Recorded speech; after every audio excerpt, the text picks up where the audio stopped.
केंद्र सरकार द्वारा 8वें वेतन आयोग के गठन की तैयारी से देश भर के केंद्रीय कर्मचारियों और पेंशन भोगियों में नई उम्मीद जगी है। इस नए वेतन आयोग से पेंशन में भारी बढ़ोतरी की संभावना है, जो लाखों रिटायर्ड कर्मचारियों की आर्थिक स्थिति को मजबूत बना सकती है।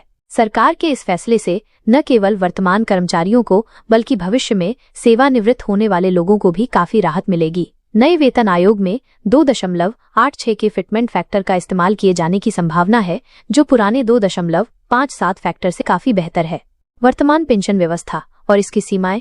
7वें वेतन आयोग के अनुसार फिलहाल केंद्रीय पेंशन भोगियों की न्यूनतम मासिक पेंशन 9,000 रुपए है, जबकि अधिकतम पेंशन 1,25,000 रुपए निर्धारित की गई है। यह राशि 2.57 के फिटमेंट फैक्टर के आधार पर तय की गई थी। हालांकि बढ़ती महंगाई और जीवन यापन की बढ़ती लागत को देखते हुए यह राशि अब पर्याप्त नहीं लग रही। विशेष रूप से न्यूनतम पेंशन पाने वाले रिटायर्ड कर्मचारियों के लिए आज के समय में 9,000 रुपए मासिक पेंशन से गुजारा करना बेहद मुश्किल हो गया है।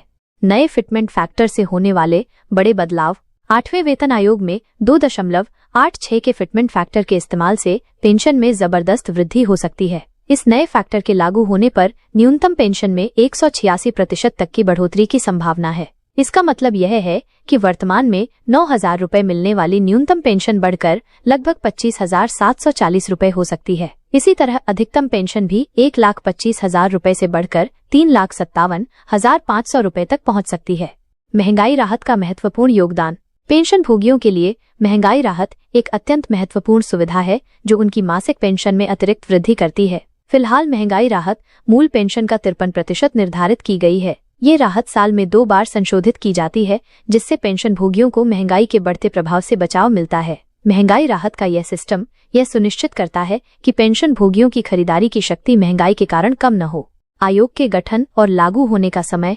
2025 में 8वें वेतन आयोग के गठन की प्रक्रिया शुरू होने की उम्मीद है, क्योंकि 7वें वेतन आयोग का कार्यकाल 1 जनवरी 2026 को समाप्त हो जाएगा। सरकार चाहती है कि नया आयोग गठित होने के बाद इसकी सिफारिशों का उचित मूल्यांकन करने के लिए पर्याप्त समय मिले। पिछली बार 7वें वेतन आयोग के तहत 2016-17 के वित्तीय वर्ष में सरकार के खर्च में 1 लाख करोड़ रुपए की बढ़ोतरी हुई थी। यह दिखाता है कि वेतन आयोग की सिफारिशों का सरकारी खजाने पर काफी प्रभाव पड़ता है।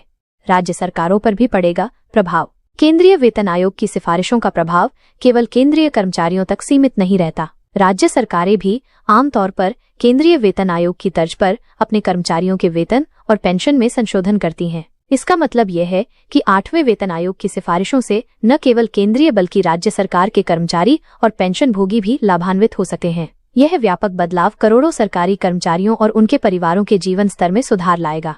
आर्थिक स्थिरता और भविष्य की संभावनाएं। नई पेंशन दरों से पेंशन भोगियों की आर्थिक स्थिति में काफी सुधार आएगा और वे बढ़ती महंगाई से बेहतर तरीके से निपट सकेंगे। यह बदलाव विशेष रूप से उन पेंशन भोगियों के लिए फायदेमंद होगा जो स्वास्थ्य संबंधी खर्चों और दैनिक जरूरतों के लिए संघर्ष कर रहे हैं। बेहतर पेंशन व्यवस्था से न केवल व्यक्तिगत बल्कि पारिवारिक सुरक्षा भी मजबूत होगी।